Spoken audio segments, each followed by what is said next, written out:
जो अपने भक्तों पर नित्य निरंतर अपनी अमृतमयी कृपा बरसाते हैं। कई बार दिखने में असुविधा में भी होती है सुविधा, ये हम देख नहीं पाते हैं। भगवान अपने भक्तों का कभी भी अहित नहीं करता। भगवान की हर क्रिया में, हमारे जीवन में हर घटना में ठाकुर जी हमारा हित करते हैं, इसमें कोई संशय नहीं। हां, हम लोगों की दृष्टि बहुत कम है, हम लोगों की सोच बहुत कम है, इसलिए हम सोच नहीं पाते हैं कि इस घटना के पीछे और क्या घटना हो सकती है।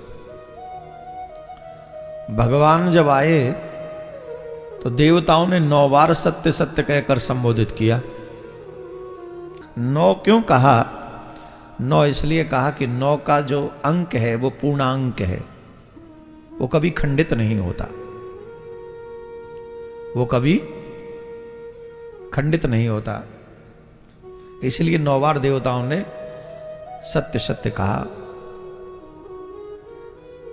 अब दिल्ली में कृष्ण जन्मभूमि की मुक्ति के लिए श्रीमद् भागवत कथा का अनुष्ठान और 25 तारीख को होगा सनातन संत संसद।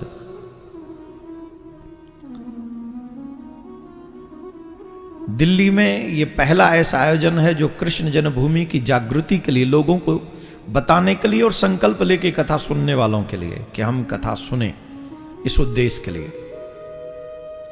हम लोग कोई सड़क पे नहीं डोल रहे हैं, हम अंदर बैठे हैं पंडाल में, संकल्प लें कि हम कथा सुनेंगे, इसलिए कि कृष्ण जन्मभूमि का निर्माण हो, मुक्त हो, कृष्ण जन्मभूमि मुक्त होनी चाहिए।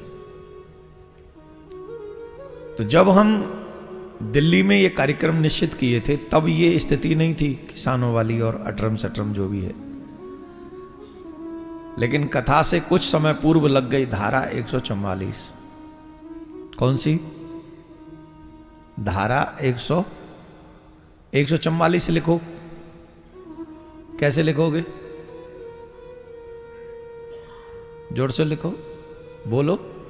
144 कैसे लिखा जाएगा? 144 144। लेकिन जब इसका टोटल करेंगे तो भी अंक आएगा 9। क्या आएगा? जब इस अंक को हम लगाएंगे, धारा 144 का अंक जब लेंगे, तो इस अंक का गणित जो बैठेगा, मतलब पूर्ण जो अंक होगा, फिर वो 9 आ जाएगा। तो भगवान को आने से पहले देवता 9 बार सत्य सत्य कहकर बुलाते हैं। और यहां कृष्ण जन्मभूमि को मुक्त कराने के लिए जब कथा प्रारंभ होती है तो यहां भी पूर्णांक आ जाता है, 144 लग जाती है।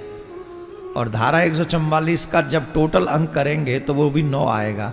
इसका मतलब क्या है? भगवान की प्रार्थना के बाद भगवान अवतरित हुए, और भक्तों की प्रार्थना के बाद में हमारे भगवान की जन्मभूमि भी मुक्त होगी, इसमें कोई संशय नहीं, कोई संशय है ही नहीं। क्यों? पूर्णांक पहले ही लग गया, हमारे आने से पहले ही लग गया। और जैसे भगवान का जेल में अवतार हुआ था, वैसे हम जेल में कथा कर रहे हैं। जिधर से एंट्री करो पुलिस ही पुलिस है। वहां कंस की पुलिस थी, यहां प्रशासन की पुलिस है।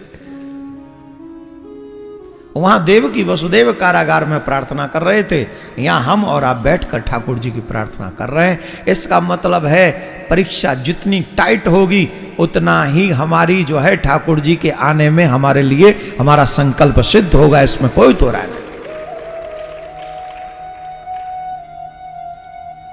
ये हमारा सौभाग्य है। हम तो समझ रहे हैं नंबर पे जाएंगे ही नहीं कि यहां कितने नंबर है।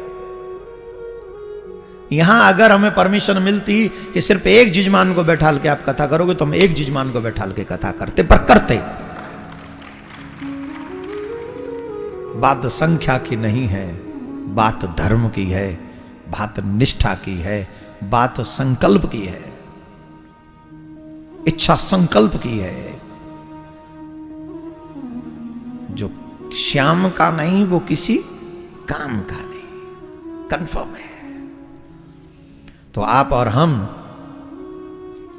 भगवान से मांगने के लिए तो हमेशा जाते हैं, लेकिन कभी भगवान को अपना समय देना पड़े तो समझना कि हमें देना चाहिए।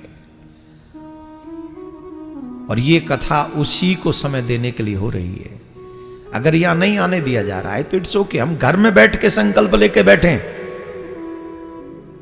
कि ये कथा हमारी कृष्ण जन्मभूमि के लिए है, जहां बैठे हो वहां।